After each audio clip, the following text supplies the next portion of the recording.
Eh non, ce n'est pas le vrai Diddy qui a été arrêté, mais un double à lui. Ouais, cette théorie est ouf et pourtant, plein de choses se confirment. Dans certains médias, déjà, on parle du fait que le rappeur a réussi à esquiver son arrestation et à partir en scred. Et en ce moment même, il se cache à l'étranger. Ces théories ont commencé à émerger car il y a à peine quelques jours, le jet privé de Puff Daddy a été aperçu à l'aéroport de la Nouvelle-Zélande. Et tous les médias ont commencé à la reprendre. Ils ont tous confirmé que véritablement c'est son jet privé, en tout cas, ça lui appartenait. Ils ont commencé à essayer de trouver des infos dessus, ils ont trouvé que cet avion, il n'y a pas longtemps, s'est déplacé d'Auckland en Polynésie française. Est-ce que la France serait en train de cacher Puff Daddy? De plus, plein d'internautes comparent la photo du mec qui a été arrêté avec les vraies photos de Puff Daddy et c'est vrai qu'ils se ressemblent pas à fond non plus, hein. Surtout, il y a cette histoire de grain de beauté. Puff Daddy en a 3 et sur les photos où il est arrêté, il a rien du tout. C'est vraiment chelou parce que c'est pas les mecs en prison qui lui ont mis un petit filtre pour qu'il paraisse plus beau. Les yeux aussi ne se ressemblent pas du tout entre les deux photos. Pourtant, d'après les sources officielles, Puff Daddy est bien incarcéré à Brooklyn. Et par rapport à son jet privé, ils ont répondu comme quoi il a essayé de le vendre quand il s'est fait arrêter parce qu'il avait besoin d'oseille pour payer la caution. Mais jusqu'à aujourd'hui, il n'y a pas eu d'acheteur officiel.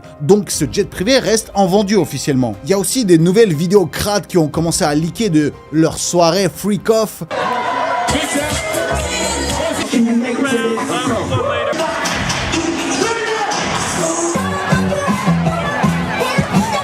Il y en a une par exemple que j'ai réussi à choper qui prouve que Diddy aime les hommes blancs. Où tu vois un mec blanc évanoui sur le canapé et Diddy qui se régale.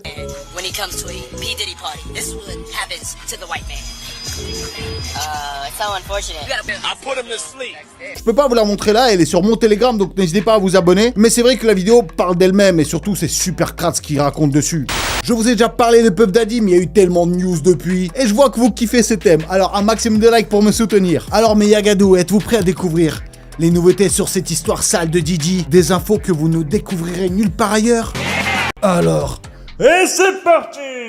Pour rappeler très brièvement qui est Diddy, pour ceux qui n'ont pas vu les vidéos d'avant, Sean Combs, un rappeur milliardaire, qui a commencé sa carrière dans les années 90. Il a toujours eu soif d'argent et de pouvoir, c'est pour ça que très vite il est devenu producteur. Depuis le début des années 2000, il a souvent été accusé pour des crises d'agressivité et pour d'autres scandales. Et depuis les dernières années, il accumule vraiment les accusations. Des accusations sur les soirées qu'il organisait. Alors beaucoup de gens connaissaient l'existence de ces soirées depuis très longtemps. Mais apparemment, personne ne savait que lors de ces soirées, il y avait des substances, des très jeunes et du violon en collectif. Tout ça en échange d'argent. Vous vous rappelez sans doute de son ex, la chanteuse Cassie, où il y a eu des vidéos où on le voit en train de la défoncer dans les couloirs d'un hôtel. Ça a eu lieu en 2016 et c'est seulement en mai de cette année que Cassie a porté plainte contre lui. Et au début, Diddy a réussi à tout arranger en la payant. Ouais, il a l'habitude de régler les soucis avec de l'argent. C'est comme ça dans son monde de showbiz. Par contre, les paparazzis ont pris des photos de lui lorsqu'il a réussi à régler cette histoire, qu'il a payé de l'argent. Mais tu vois que sur les photos, il a pas l'air d'être tranquille, on dirait qu'il est en stress total parce que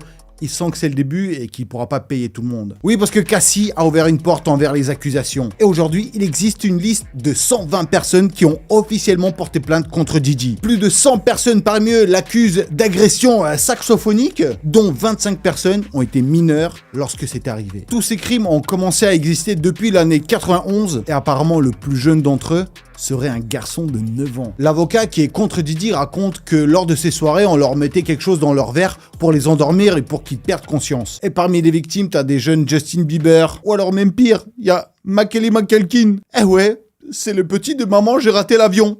Bah Puff Daddy, il a pas raté son fond. On dit que c'est à l'âge de 13 ans que son père l'a laissé partir à une soirée de Puff Daddy. J'ai toujours des millions de questions pour les parents des enfants stars. Mais vous pensez à quoi? Genre, y a que l'argent qui compte pour vous? Parce que déjà, Macaulay Culkin, il traînait tout le temps avec Michael Jackson. C'est son père qui était fan, qui dit oui, va jouer avec Michael. La liste des grosses stars accusées. Ah ouais, Puff Daddy était pas tout seul dans cette histoire. De toute façon, tu peux pas gérer un truc comme ça tout seul. Ouais, parce que toutes les stars qui venaient là, ils vont pas dire oh, on était tous victimes. Et d'ailleurs, l'avocat là qui est contre Puff Daddy, franchement, il a l'air d'être super chaud. Il est là en mode, on va les mettre tous en prison. J'ai vu la liste des accusés et vous allez être choqués. Il y a des noms de malades, vous allez tous être déçus de ces personnes. Il a dit officiellement, nous allons tous les faire payer et les mettre en prison pour ce qu'ils ont fait. Nous irons jusqu'au bout de cette histoire, sans se préoccuper des noms qui en ressortiront. Vous inquiétez pas, un jour, on nommera tous les coupables. Et parmi Sean Combs, il y a des grosses têtes d'Hollywood. Il y a une très longue liste, Mais vu l'importance de cette histoire, on doit être sûr de nous à 100% avant de vous la révéler. Mais les noms vont vous choquer. Alors moi, en faisant mes recherches, j'ai réussi à trouver une liste qui circule sur internet en ce moment. Plusieurs photos d'un écran avec une liste Excel avec des stars dessus. Je la fais passer rapidement ici, mais si vous voulez la regarder en précision, pareil, je vais la mettre sur mon Telegram. Et c'est vrai qu'il y a des blazes qui font peur. Alors toutes ces personnes venaient souvent en soirée. Ça ne veut pas dire forcément qu'ils étaient tous agresseurs, mais au moins ils étaient au courant de ce qui se passait. Dans cette liste, il y a des gens qui sont indiqués comme victimes aussi. Ah, les carrières des grosses stars d'Hollywood, ça va tomber comme des dominos. Et ce qui m'a rassuré au moins, c'est que dans cette liste, on ne voit pas de blazes d'Eminem et de 50 Cent. Au moins eux, merci. Tout un mode de fonctionnement super intelligent. Apparemment, il y avait un plan d'organisation super bien réfléchi. Tout un stratagème. La façon dont ils castaient et recrutaient les victimes. Des chambres d'hôtel spécialement préparées avec des vêtements et des sous-vêtements exprès pour chaque invité. Impossibilité pour les gens d'avoir des preuves. Des complices. La façon dont ils avaient pour introduire discrètement la dro-dro dans ton verre. Des pots de vin et des menaces. Ah ouais, t'as l'impression de te trouver dans un thriller. Et pourtant, c'est encore pire. Et c'est ce qui se passait dans la vraie vie. Will Smith avec son fils.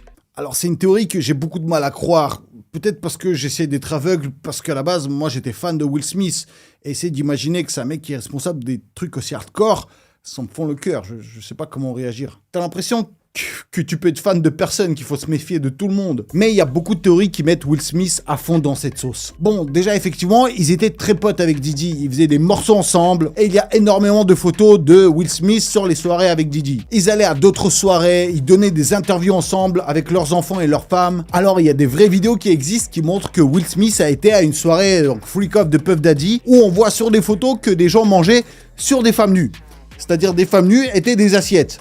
Bon, effectivement, c'est très chelou, mais ça n'a rien de criminel si elle a été payée et qu'elle a accepté. Bon, c'est pas illégal, mais ça montre quand même que Will Smith, il aimait ce genre de délire, parce qu'on le voit sur les photos. Ça sera sur mon Telegram. Mais le pire, c'est avec Jaden Smith, son fils qui était très jeune à l'époque et qui l'amenait à ses soirées. Et comme quoi, il aurait laissé Puff Daddy et d'autres lui passer dessus et que même lui est passé dessus. Oh, comment ça me dégoûte d'en parler. Il le et il laissait faire. Et pour prouver tout ça, il y a beaucoup de vidéos qui circulent où Will Smith essaye d'embrasser son fils sur la bouche alors que l'autre il veut pas. Alors espérons quand même que tout ça c'est faux, que ces dernières accusations c'est juste des théories de complot. Mais quand même, Will Smith, quoi qu'on dise, il était au courant de ce qui se passait à ses soirées parce qu'il y venait très souvent et c'était un très bon pote à lui. Donc peut-être qu'il n'est pas un monstre à ce point-là, mais il a quand même été dans des histoires sales. Puff Daddy et tous ses amis agresseurs peuvent s'en sortir indemnes. L'avocat de Puff Daddy, Mark Anifilo, est connu pour être un très bon avocat, mais pour les mecs les plus sales. Il a défendu DSK, qu'est-ce que vous voulez? C'est vraiment l'avocat du diable. Tous les mecs qui prennent cet avocat, c'est sûr que c'est des coupables, mais ils s'en sortent tous. Ah, il est connu pour sortir de la merde les mecs les plus sales. On a su qu'il a proposé de la compensation en argent, c'est-à-dire de payer toutes les victimes là qui ont surgi pour qu'ils se taisent et pour qu'ils retirent leurs plaintes. Bon, les sommes n'ont pas été annoncées, mais apparemment c'est énorme ce qu'ils veulent payer. Et on se demande même, mais d'où vient cet argent? C'est sans doute quelqu'un au-dessus qui a peur que des secrets se révèlent et que son nom apparaisse dans toute cette histoire. Parce qu'il y a quand même 120 personnes qui ont porté plainte. Je pense qu'il y a plein de victimes qui doivent se tâter entre soit ils reçoivent une compensation morale, c'est-à-dire leur agresseur va se faire emprisonner et va se faire punir, ou soit ils reçoivent une compensation financière de toutes les souffrances qu'ils ont connues. Et peut-être qu'au fond, ils s'en foutent de ce qui va arriver à Diddy. Ils se disent, ça y est, moi de toute façon, j'ai déjà souffert. Le documentaire de 50 Cent. Alors 50 Cent a commencé à bosser sur son documentaire le 25 septembre, pile une semaine après l'arrestation de Diddy, alors qu'ils sont en bif depuis des années. Alors on sait pas encore la date de sortie officielle, mais ça sera sur Netflix. Et 50 Cent a dit que tous les bénéfices qui viendront de ce documentaire iront aux victimes. J'espère qu'il m'étonne pas, mais c'est ouf quand même à quel point il y a quelques années, 50 Cent était un peu au fond du trou et Diddy était au top, et aujourd'hui la vérité revient. Et 50 Cent, qui est un rappeur droit, enchaîne des tournées internationales, il est super bien accueilli partout, il a gagné 100 millions de dollars pour sa tournée, et il sort le documentaire contre Puff Daddy, qui lui est en prison. Tupac n'est pas mort et va revenir. Alors il y a plein d'histoires qui circulent comme quoi Michael Jackson n'est pas mort et que lorsque Diddy sera emprisonné, il va enfin sortir et nous raconter toute la vérité. Mais bon, ça j'ai un peu de mal à le croire. Mais ce que j'ai envie de croire, c'est que Tupac n'est pas mort. Il a été aperçu à un concert. Parce que récemment là, lors d'un concert de Snoop Dogg à Cuba, il y a un artiste qui est sorti avec lui sur scène et quand tout le monde l'a vu, ils ont commencé à dire mais c'est Tupac!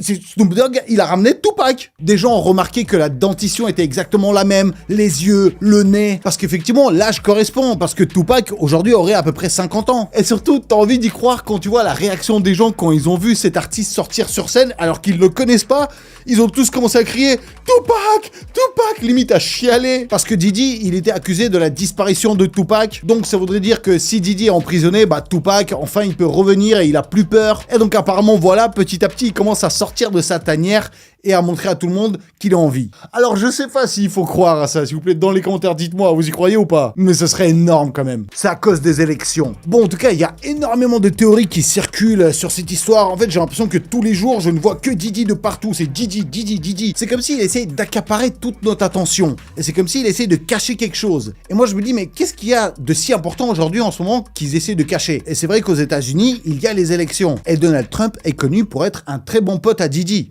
Il l'a même dit lui-même. I love Diddy. You know, he's a good friend of mine. He's a good...